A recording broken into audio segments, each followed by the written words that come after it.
This is really quite a terrific gathering of folks. Imagine when you throw a little free lunch and an interesting topic and some great speakers, what you get.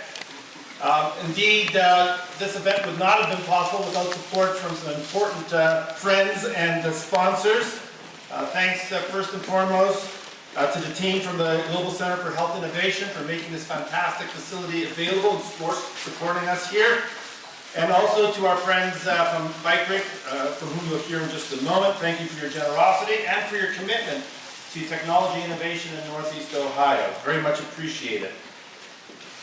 Back in 1993, when the commercial internet was born, although some in the room might dispute this, by and large, Cleveland took a pass.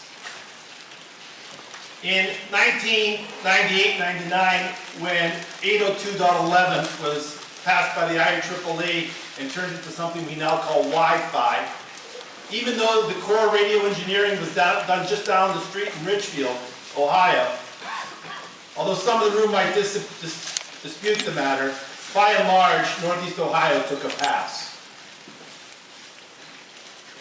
The internet and Wi-Fi were the first two chapters in the digital revolution of our times and probably the times of our children and grandchildren. And for some of us, we bemoan the fact that we missed those opportunities as a region.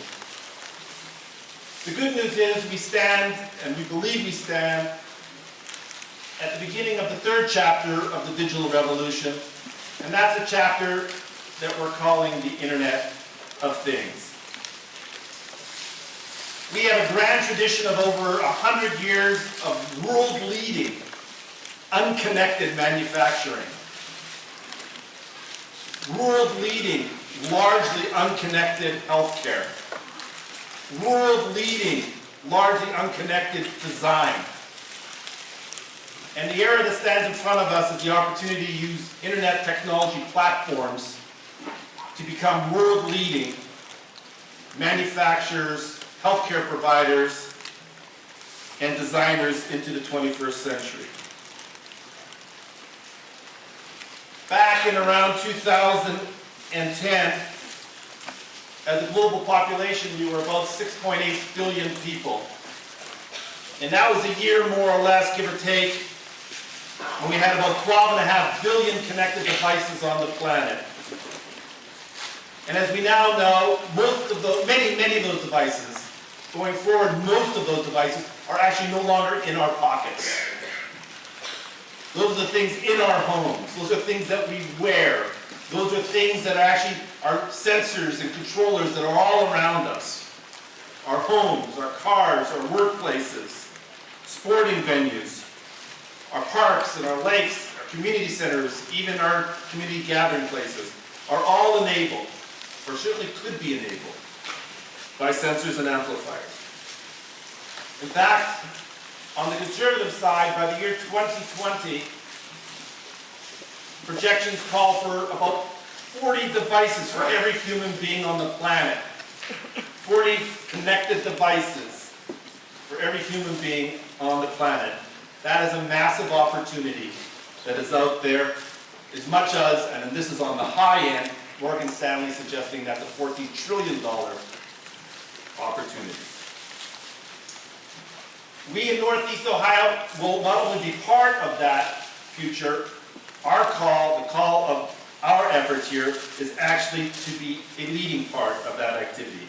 We have the resources, we have the R&D, and we have, again, world-leading, century plus of experience in what it takes to make things. We make things, we always have. That is a rich tradition, and no better time than now than to make those things connected. One community has today the pleasure of assembling a terrific group of panelists who are both local and local global players in the IoT revolution that is going on around us.